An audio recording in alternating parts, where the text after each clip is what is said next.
This is the installation tutorial for the Skillard S30Z door cards.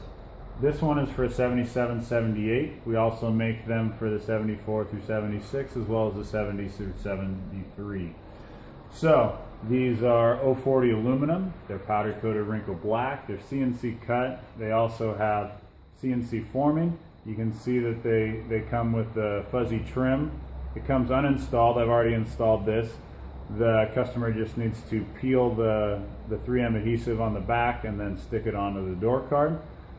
You'll also notice that it's notched here with a flex point, so that way it better contours to the shape of the door. You are able to retain the factory armrest if you would like to. You do not have to. It also allows you to retain the factory door latch as well as the window crank.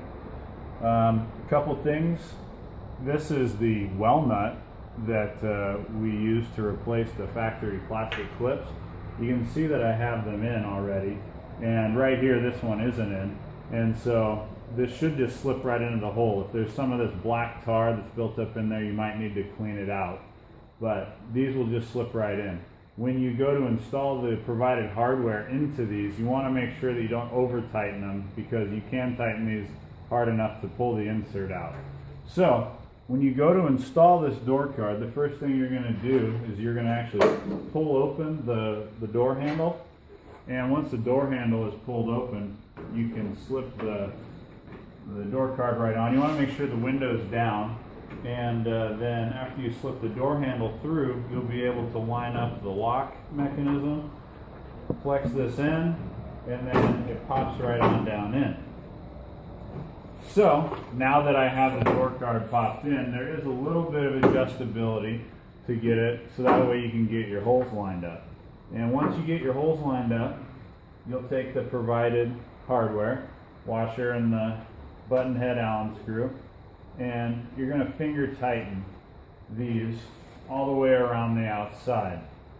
And when you get to the places like this where it's flexed out, you're going to have to flex it in, hand tighten it, and then when you go to finally move around to tighten it with your 3/32 Allen wrench, you want to make sure that you actually flex this in when you tighten it, because if you try to tighten it with a gap, then the well nut won't function properly and actually hold the door skin nice and snug into the door. So I'm going to go ahead and get these finger tight and tighten up several of them, then I'll show you how I'm going to tighten this one that's a little bit flexed away. So I went ahead and tightened up all the hardware around the outside. Like I said before, first I finger tightened everything, including the armrest. Then I started toward the interior of the door and tightened these up and worked my way around up until this point. This one's not tight, it's still finger tight as well as that, because this is the one I wanted to show you, because there is a gap in the skin just because of the natural curve of the door. And so in order for the well nut to engage properly, you need to make sure that it's pushed all the way up against the well nut, the skin is. And so you may need a friend or somebody to help hold that in, but I'm just going to give it a shot here by myself with the 3/32 Allen. So I'm going to be able to get this snugged in and tight. Again, you don't want to over tighten because you can rip the internals out of the well nuts.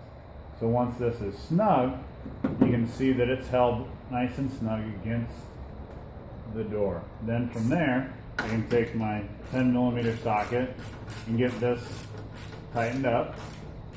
Again, don't over tighten. Then from there, I went ahead and I come in here and I can tighten the armrest. It was pretty close, but I just wanted to make sure. You can see I already got the lock cap back in, window cranks on. You can see here where the emboss is, so utilize the nice little slip point for the finger. Again, these are available for the 70 through 78 S30Z chassis, and they're available at Skillard.com.